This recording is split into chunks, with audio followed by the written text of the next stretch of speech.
Hi crafters, it's Tanya again. Just wanted to come back and talk to you about some crafty storage today. There's been lots of kits released recently by My Favorite Things. Absolutely love them. They've been knocking it out of the park. But with all these kits, storage becomes an issue because if you're like me, I like to store everything together. So today there's a really quick video. I just wanted to show and share with you how I store the elements of the My Favorite Things monthly kits. So first off, I wanted to show you the paper that comes in the kits. What I've done, and again, this is what works for you, your budget, your space constraints, you know, all that stuff.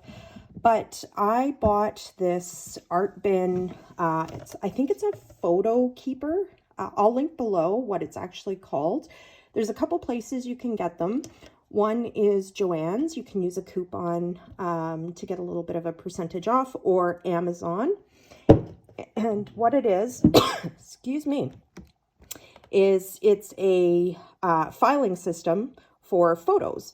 But what I've done is I've taken the folders and I've actually labeled them with the My Favorite Things colors.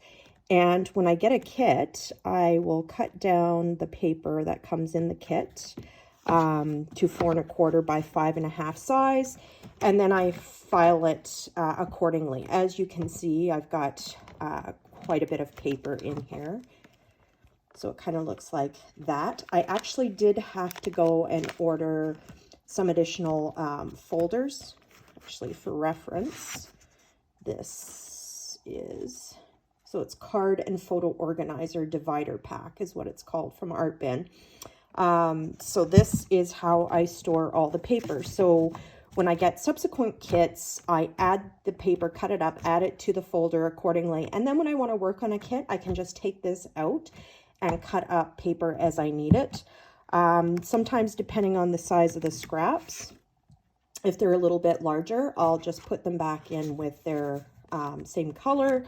Otherwise, I keep a little envelope, clear envelope in the front. As you can see, there's different types of scraps, and of course I'll cut up the coordinating designed paper and put those scraps in there as well. So if I want to go back and make a little die cut, then I'll look in here first.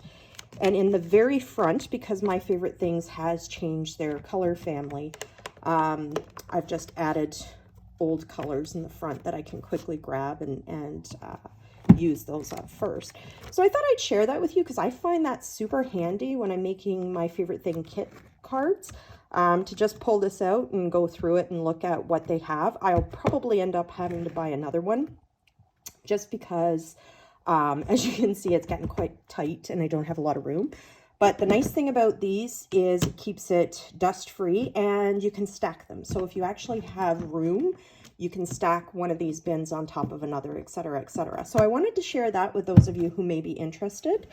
And the next share is how I actually store the kits. So some of them are quite large kits. I have a tendency, I have full set syndrome like a lot of you do, that I'll buy if they offer a whole kit and caboodle, then I'll buy it. And I like to keep everything together because when I sit down to make a card, all my sentiments, my dies, my stencils, etc. are all in one place. So what I started doing is buying these storage bins. And again, I can't remember the exact name, but I will link them below. I get them from Michaels. Unfortunately, we can't use a coupon on these because they're an everyday value, or at least in Canada we can't, which is where I am. But what I'll do is I will label the kit name on the storage bin and then simply just add all the elements inside.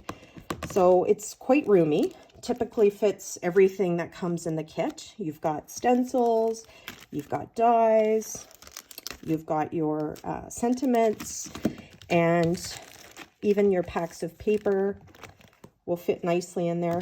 And again, what I'll do is I'll throw one of these clear envelopes in there, and any kind of scraps that I didn't want to throw out, I'll put those in there. So again, you know, if I want to make a subsequent card, I can just pull out that piece of cardstock and use it before I go into my stash. So again, this is a system that works for me. You know, you do you, but I thought I'd share because, you know, I find it quite handy. I also keep the inspiration sheet with the sets. And funny story is I keep clothespins at hand. So if I want to make something that's on the inspiration sheet, I can just take the sheet out and I can pin it to the top of the storage box or in my work area, so I can actually look at what I'm wanting to make as I'm making it, as opposed to having my phone on and then it keeps going off and I have to get back into my phone, etc. So I find that quite convenient. Also, if there's any reference material or additional cards that are online that didn't come on this sheet, then I'll print those off and I'll add those to the kit as well, so that again, if I need to use them for reference, I can just kind of post them in my work area. So I have quite a few of these because I'm addicted to my favorite things. This is not sponsored, by the way. I just love them to bits. So you can see I have like the Home Sweet Home. This one here is the Coffee Shop. Absolutely love. And then this one is Cocktails. Also what I've done and what I tend to do is sometimes if I have stamps, dies, elements that will kind of coordinate with it but didn't necessarily come in the kit, I'll add those as well. For example, these two. They did not come with the original kit, but it goes along with the theme, and oftentimes if you're making a cocktail themed card, you know, cheers will go with it, or champagne die set, you know, different sentiments. So this one's quite full because I've added quite a few things that don't necessarily go with the kit, and even different brand names. But again, a cheers would definitely go well with this set. So something to keep in mind, I find it helps keep me organized. And if I need to, say, pull out stamps and make a beverage themed set, you know, a birthday card for a girlfriend, and I want to do something that's like a wine, for example, I would pull this out and see what I had that coordinated along with my paper stash. And then I've got everything at hand to make a card. Anyway, thank you so much for watching. As I said, short video. Hope you find something in here that works for you. And if you like this video, don't forget to hit subscribe and press the like button. Helps my channel out greatly. Thanks, you guys. Have a great day.